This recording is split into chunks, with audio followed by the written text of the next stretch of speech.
Aloha, I'm Lyla Berg, and we're at the Hawaii State Library ready to chat with the people who inform, inspire, and impact our everyday lives. Thanks for tuning in to Island Focus.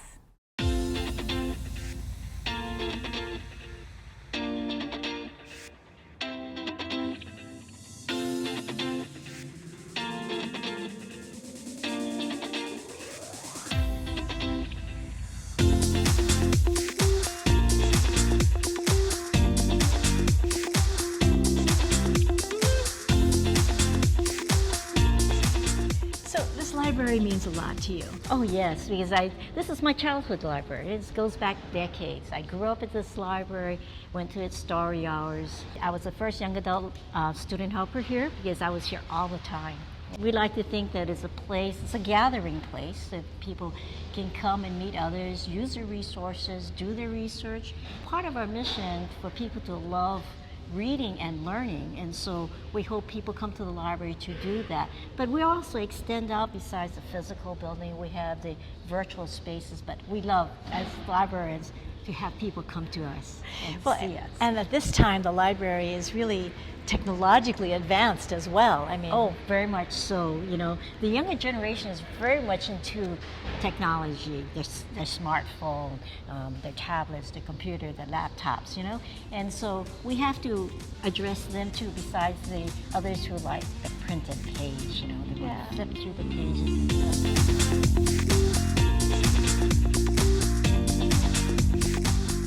I'm here with Ron Menor, Council Chair of Honolulu Council.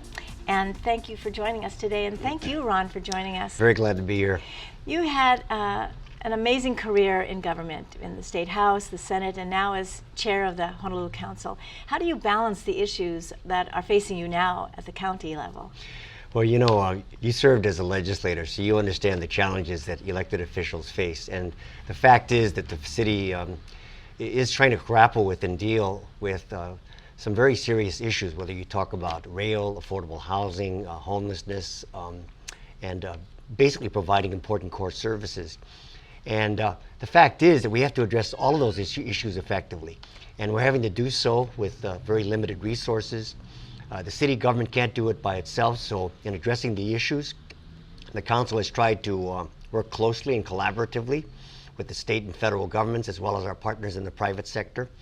And it's important also to bring together the interested parties and stakeholders to try to achieve a consensus in addressing those issues. But as you can see, our plate is full. It presents significant challenges, but I think going forward, the council is committed to trying to find solutions. And you've always believed that the community has a role to play as well, the nonprofits and people in different organizations, individuals. How do they play into the work that you've done your whole life? There's no question that we need the involvement of the private sector, including our nonprofit organizations, because government cannot resolve these problems on its own. So, for example, with respect to affordable housing, one of the areas that the city has been working on is to try to expand the use of public and private partnerships by utilizing the expertise of nonprofit affordable housing developers. With respect to homelessness, the nonprofit agencies provide important services in terms of outreach services, providing needed services for the homeless in terms of mental health and substance abuse treatment programs, the development of housing and shelters. These are run and operated by nonprofits. So clearly, the partnerships that the government undertakes with the private sector are critical in addressing the needs of our communities. And those are really heavy topics to be thinking about every single day, especially at the council level. What do you do for fun? Okay. I know you enjoy your work very much. Yes. Well, I try to spend time with the family. I'm just so proud about the fact that I have 3 sons. I have a very supportive wife, and I couldn't do this without her permission, so I got to spend some time with her and the family. So that's why I try to relax, is to spend time with my family. Sometimes the community doesn't realize how much of a sacrifice or how much a government person gives of their life, personal and professional, to the causes. And if there's one thought that you have to share with the community about what you do, As far as my district is concerned, you're absolutely right. I spend a lot of time in the communities. I think it's important for elected officials to listen to their constituents and to meet with them to better understand their concerns. And of course, we spend countless hours at Honolulu at City Hall, participating in committee meetings, meeting with interested parties who would like to provide input on important issues. So yeah, and as a city council member, we deal with issues that really impact the community on a daily basis. So I'm often out there doing site inspections, actually speaking to community groups such as the neighborhood boards and community associations. So as you can see, I'm busy as council chair. And it's life, right? I mean, the water and the roads and the building. It really does my heart good to talk with you again after all these years, because you've really dedicated your life to being of service. That's and right. We want to thank you so much. And thanks for sharing that you have fun also. Have to. The only way you can survive, Well, and I think it brings in a humanness into the profession. That's correct. That's correct. And we look forward to seeing many more years of your service and keeping you healthy. And thank you again for joining us. And thank you, and I thank my constituents for their privilege of being able to serve them on the City Council. We've been listening to Honolulu Councilman Ron Menor. I'm Lyla Berg, and you're watching Island Focus.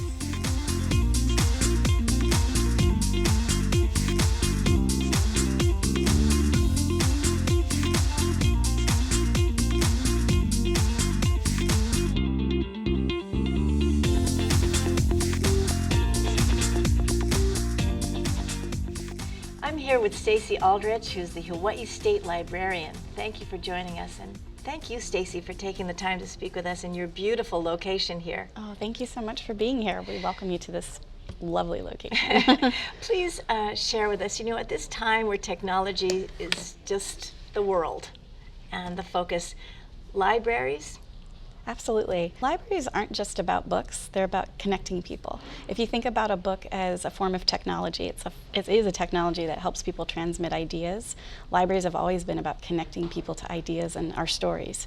And today we just have different ways that we access those stories. They're not just in paper, but they're also digital. And for libraries, we still have paper. People still love paper. We're still circulating millions of items every year.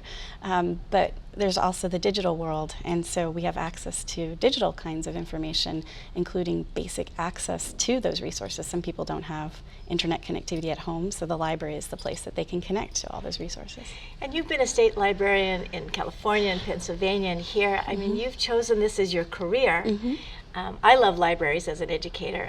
I just wonder, who are the people that come and visit? And it's not that hard to get a library card. No, so. It's very easy to get a library card. Anybody can get a library card, including visitors can come and get a library card. We have all kinds of people coming into libraries every day. We have families who are bringing in their kids to come to story times to get them ready for school. We have school kids coming in to do homework after school. We have people coming in to learn about taxes. We have programs and services. So it's from keiki to kapuna. People are coming in and using our libraries across the state. 50 branches, by the way. Wow, and you said a little bit earlier in our pre-interview conversation that libraries are a place to start. They are a place to start. What does that mean? So if you're not sure where to begin, it's really easy to do a Google search and get millions and millions and millions of hits and try to figure out how to do something. But when you come to the library, there are people here who can help you and the resources to figure out how do I begin to look for a job? How do I change a career? How do I help my kid get ready for school? How do I do homework? How do I do research? How do I fix my car? I have a 1957 Chevy and I want to fix my car. Can you help me find the plan so I can work on my car? From anything that you're looking for, the library is a place to start because we can help you get started. There's so many people who have difficulty reading, or maybe their reading level is not as high as it should be when they were in school. Libraries can be intimidating, but you've made this place very warm and welcoming. What's the secret? Secret, the people. Actually, it's the people. We have wonderful staff who work every day to try to be welcoming and to try to make spaces where people feel like they're welcomed. And again, it's all about the connections, and I think about libraries, and you were saying earlier about books, and we're a place to start, but we're really about human connections. This library in particular has really grown to the times. I mean, I remember with the Dewey Decimal System going into school, and then it was all digital, but there's something very special about making that transition. There is. It's actually a more complex world. I think that's why we need libraries too, because there's so many different ways you can find information. Sometimes just figuring out how to do it, having a library or a librarian help you figure that out is really important. And so we still have Dewey, so we still catalog our books with Dewey, but we also have all these amazing resources that are available through the internet. I love to walk in a library and have somebody else know where something is. Sure. Because I feel really, you know, kind of incompetent sometimes. I don't remember the numbers, and I don't remember where the sections are. We're actually working to improve that. In my first year, I visited all 50 branches with some staff and looking at our spaces and trying to figure out how do we make them easier for people to use. And I know that's a challenge walking in some days because there's all this signage and how do I find something? So we have people who can help you do that. But we also want to make it so that you can do that on your own and feel good about it. Well, it's a very comfortable, beautiful, wonderful place to be, and I really appreciate you being here in that lead. Oh, thank you very much for joining us. Oh, thank you. I'm Lyla Berg. We've been chatting with Stacey Aldrich, Hawaii State Librarian, and you're watching Island Focus.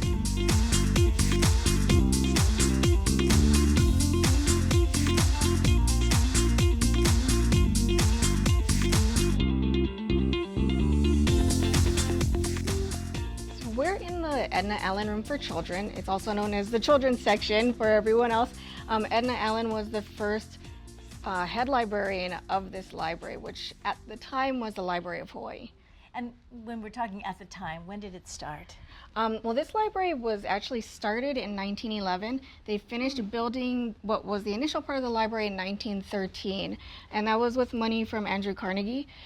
This part here, though, was put on in the 20s because we needed to expand. The building we started with was too small. Well, you know, I'm so impressed by the artwork and the paintings on the walls. Yes. There must be a history on it. Yes, so these are actually all murals that were done by Juliet May Fraser. She's one of the most beloved and well-known figures in Hawaiian art history. She did these in the 1930s as part of the Works Progress Act. And part of the FDR initiative as well. Yeah. So it was in order to keep art going, give artists sort of a livelihood in such rough times. And so they would come in and do all sorts of big projects like this. Wonderful. And so there's sections that are nonfiction as well as fiction. Yes. In the children's section, though, we cover everything. So nonfiction, fiction, picture books, biographies, everything is in here for children. And pretty serious topics. Yeah, some of the topics get pretty complex now. So as their education becomes more complex, we try to keep up with it in our children's collection as well. Fabulous. You know, I love coming into the children's section because of the colors and the imagination that's here. And story time, I hope, still exists. Yes, so we have story time here every Saturday at 10:30. We have it at other libraries a lot of different times, so you can call your library and find out what times. Wonderful. Well, thank you so much for sharing this very joyful place. You're Appreciate welcome. you Thank you being for coming.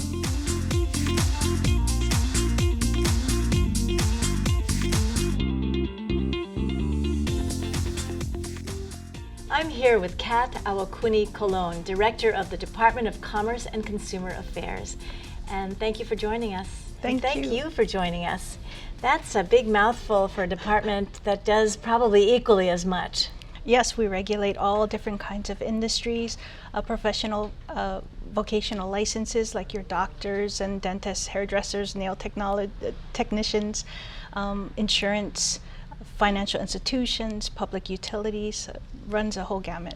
So when you say regulate, and I know your attorney background and your accounting background certainly helps you to understand all the idiosyncrasies of that word, but what does it mean to the public to regulate something? I think we're looking for licensing. It really is ensuring that the person who is applying for a license is qualified. If it's an entity, to ensure the soundness and safety of that particular entity. And then our Office of Consumer Protection also helps kind of to serve as an overarching consumer protection division, looking out at all different kinds of business to ensure that if there's an unfair or deceptive practice, that business is stopped from harming consumers. So it really is consumer protection. Yes. Interesting. And so, in addition to protecting and regulating, what are some of the other activities that happen there? Well, I think a large part of our mission is to promote educational opportunities for consumers so that they can make good, informed choices. And so some of the information I was hoping to highlight today are some of the additional resources that we have for consumers so that they can make better decisions.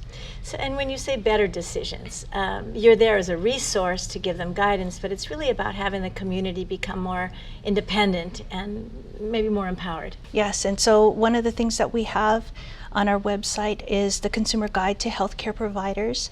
It kind of goes through all of the different processes of highlighting all of the different kinds of healthcare providers that we regulate, how to determine, which kind of healthcare provider is best for you, and then if there are problems, who to contact if you have a complaint, and then how to go through that process of seeking help.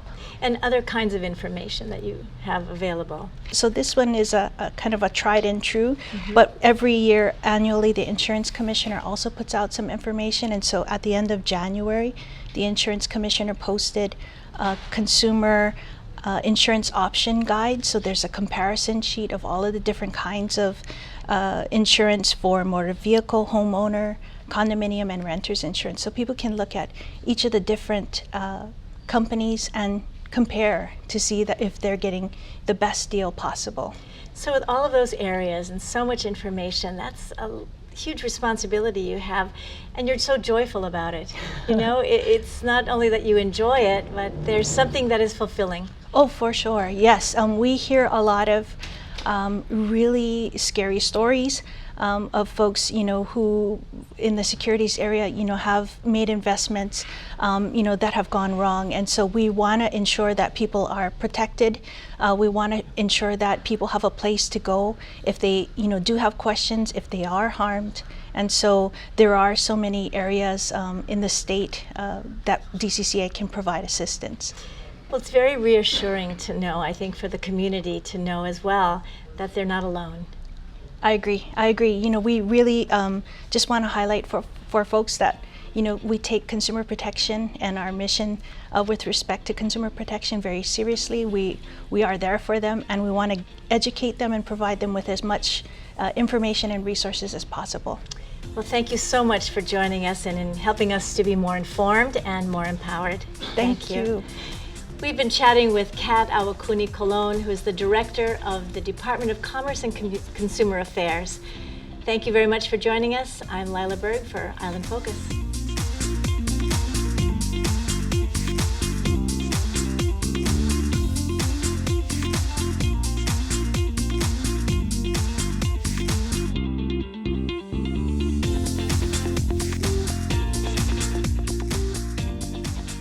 I'm here with Sergio Alcubila, who is the Director of External Relations for the Legal Aid Society of Hawaii. Thank you for joining us. And thank you, Sergio, for being here as well. Thank you, Lyla. Thank you for having us. So Legal Aid Society of Hawaii is a legal organization on all the islands. Yes. Can you share what you do and what that means? Yeah, as you said, we're on all the major islands. We have 11 offices statewide. We have about a staff of 100 attorneys, paralegals, support staff. And for me, I serve as the Director of External Relations. So what that means is I deal with the public, making sure that they have access to legal services. Also working with the private bar, making sure there's opportunities for them to be able to volunteer and provide pro bono services. So when you want private attorneys to volunteer, why would they want to volunteer? In our profession, we have an aspirational goal that we should provide pro bono services to the public. For some attorneys, sometimes just because of their time, they can't do that all the time. So if there's opportunities for them that they can provide help for low-income people, we try our best to provide those opportunities for them. So is Legal Aid Society just for people who cannot afford legal services, or who can come to you and ask for help? Well, primary legal aid is for low-income individuals. But we do have different grants that allows us to help seniors, that allows us to help veterans, that allows us to help homeless individuals.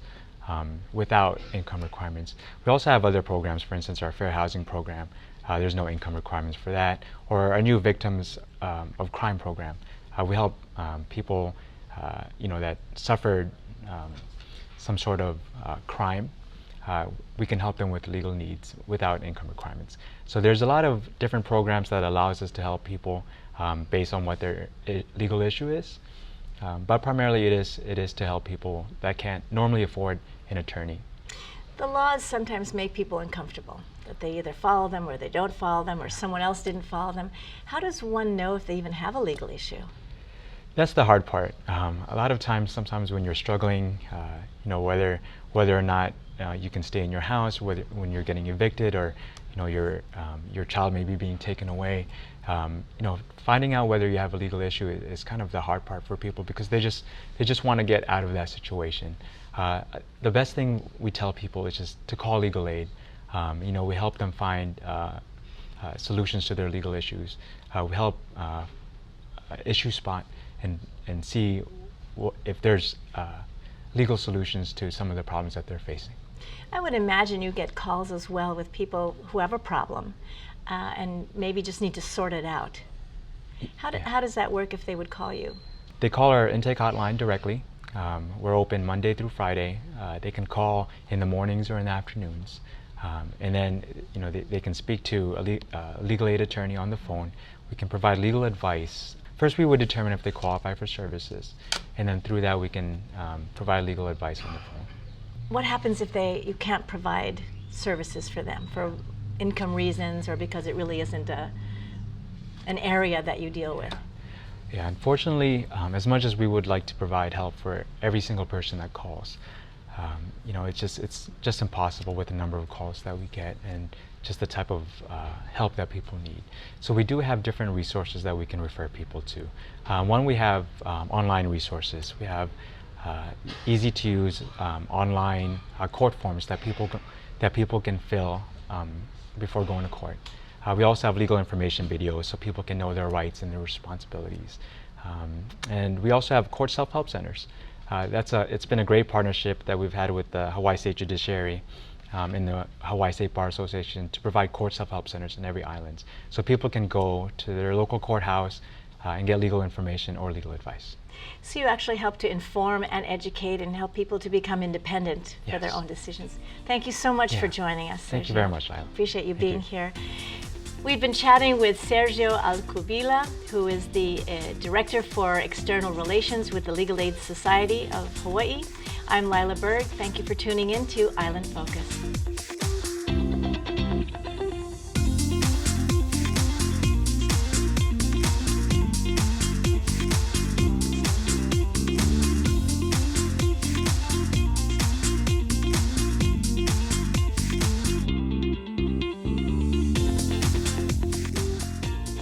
I'm here with Cheryl Kakazu Park, Director of the State Office of Information Practices.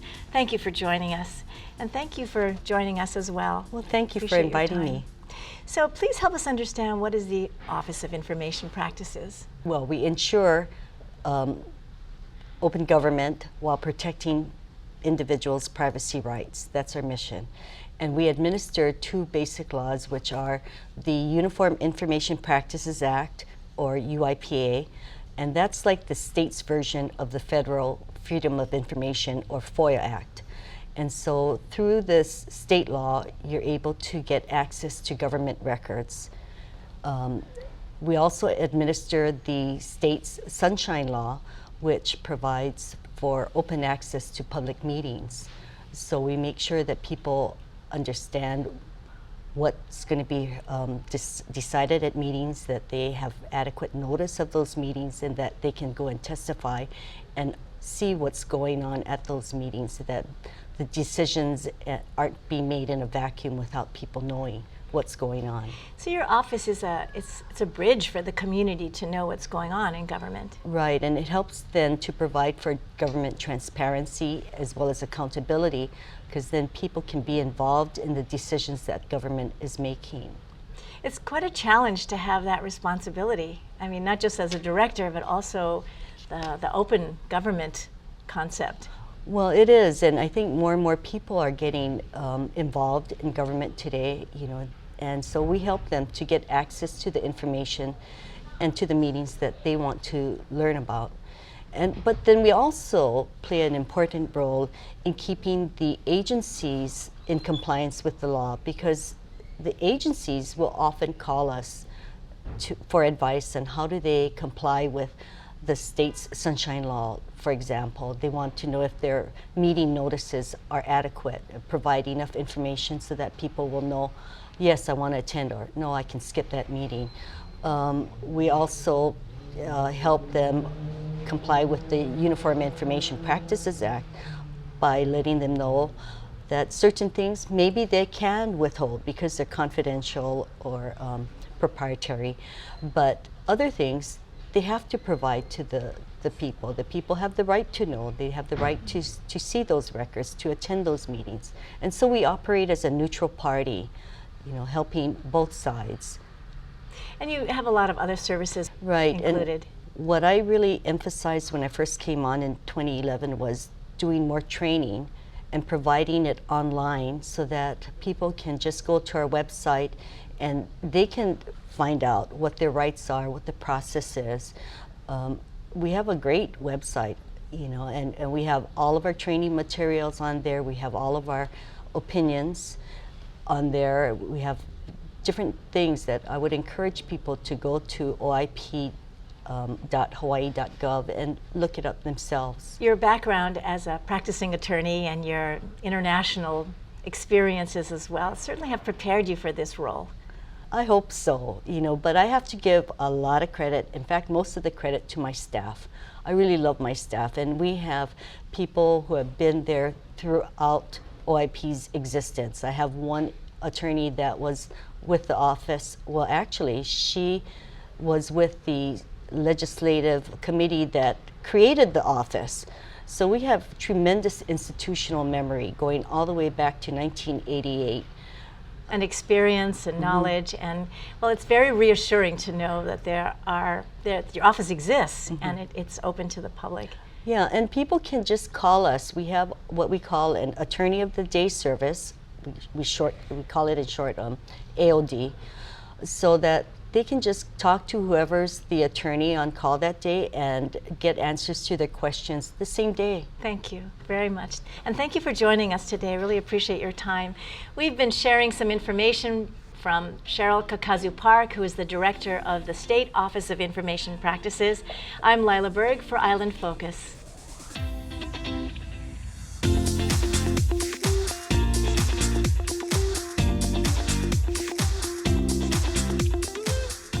Mahalo to the Hawaii State Library and to you for tuning in to Island Focus. I'm Lyla Berg. Aloha and malama pono. Take care of each other. See you soon.